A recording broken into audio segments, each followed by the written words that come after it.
If this episode of Megalobox is any indication, Joe's climb to the top of the Megaloboxing world is going to be steep and brutal.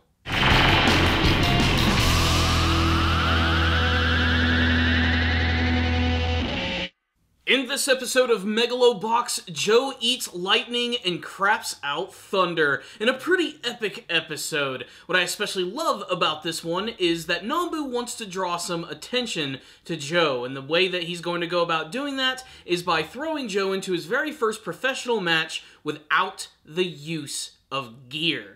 That's right, he's going in practically naked against dudes with super-powered robot arms. And his opponent this week is going to be Shark Samejima, who is a shark-themed boxer that's all over his gear. You get to see there's even a shark face painted on the back, all for intimidation factor. But again, the gear really isn't the thing that really makes this series. It ultimately is all about the boxing. And this episode right here certainly lives up to the hype. It was also just a really brutal episode where we got to see that Joe actually had some cold feet, despite the fact that he's incredibly loud, brash, and incredibly confident with himself. He's not fighting people in the underground anymore. He's going into the professional world, and that seems to have a pretty massive effect on him in this episode, as in the first round of his fight, he gets his clock clean. He dodges an attack, but it still manages to disorient him to the point where he can barely even fight back in the second round. And this just makes his opponent really mad to the point where he puts Joe into a friggin' chokehold and actually ends up getting a fault, almost actually getting knocked out of the match simply for getting a little too rough with him. And then we get down to the final round where it's basically Joe's last chance to take this sucker out. And believe it or not, it's not Joe, it's not Nambu, it's actually Sachio who ends up saving the day, as he calls out both of them. He calls out the fact that Nambu is way too negative with the way that he tries to motivate Joe, and he gets mad at Joe because he simply just can't do this alone. He has to rely on them, and that sort of picks his spirits up to the point where in the final round, he starts floating like a butterfly and stinging like a bee, and he manages to take out Shark with one big, massive right hook, and man, is it all sorts of awesome. This is essentially the beginning of Joe's epic wins, and the final part of the episode is a big montage sequence of him fighting against multiple boxers and working his way up in the ranks, and of course freaking out everyone in the process. The final scene in particular is great because there's almost no dialogue. It's all told through the animation, and the amazing music that combined with the backdrops just made it a really thrilling sequence, and I'm glad that we're getting sort of through the lower ranked people so we can move on to some more important opponents. And at the end of this episode, they build up his next big opponent, which might actually be a former student of Nambu. He refers to him as a coach, and this guy looks all sorts of freaky. He's got scars all over his face, and he's ranked number 17. So Joe's immediately going to go from fighting scrubs to fighting the best of the best in the Megaloboxing world. So, what's the rundown on this episode of Megalobox? Just another thrilling episode right here, which honestly really shocked me because even I was questioning what's going on with Joe in this episode. Why is he not fighting like he was in the previous episodes? Really, he just got kind of nervous by everything that was happening here, and he was definitely holding back.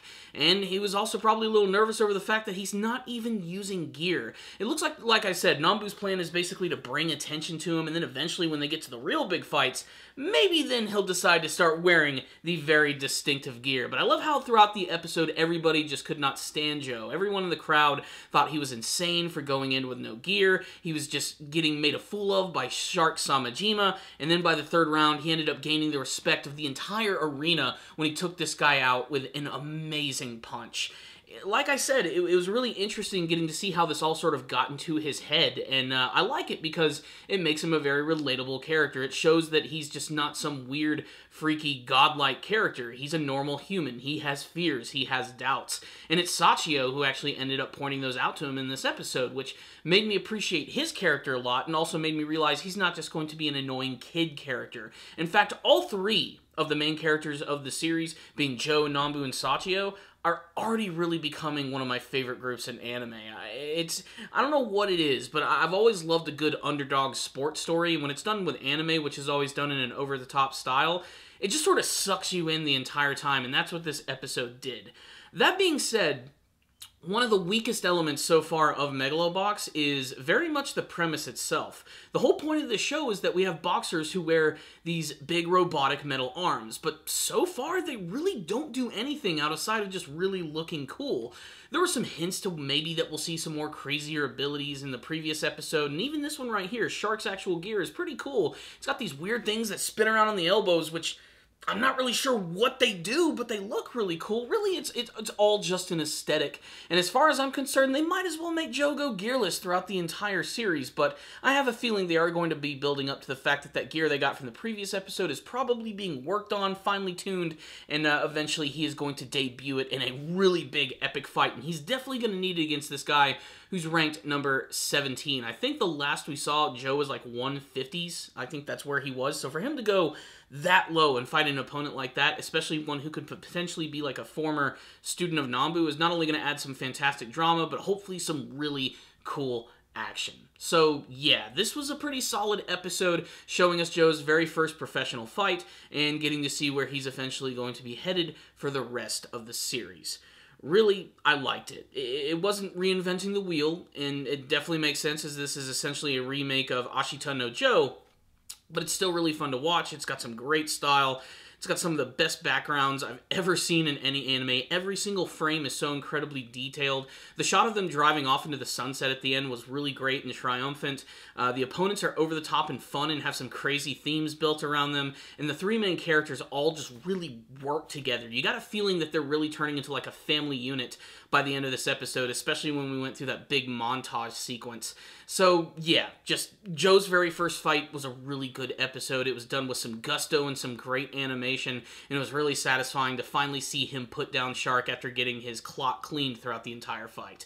So I'm giving this one right here a 5 out of 5. Any complaint that I really have about this episode is kind of superficial. There might have been some reused animation in some parts, but it moves so fast that it's really hard to tell, and everything is just really fun to watch. Like I said, it's just, there's something about this type of show that's very addicting. It's the underdog story, and if you're looking for an over-the-top boxing anime with lots of style, I highly recommend checking out Megalobox. So there's my thoughts about the episode. I'd love to get yours, though, and you can tell me all of them in the comments section below, and what you hope to see from the rest of the Megalobox anime series. Thank you guys for watching this review. I'll see you guys next time, and as always, stay dandy, baby!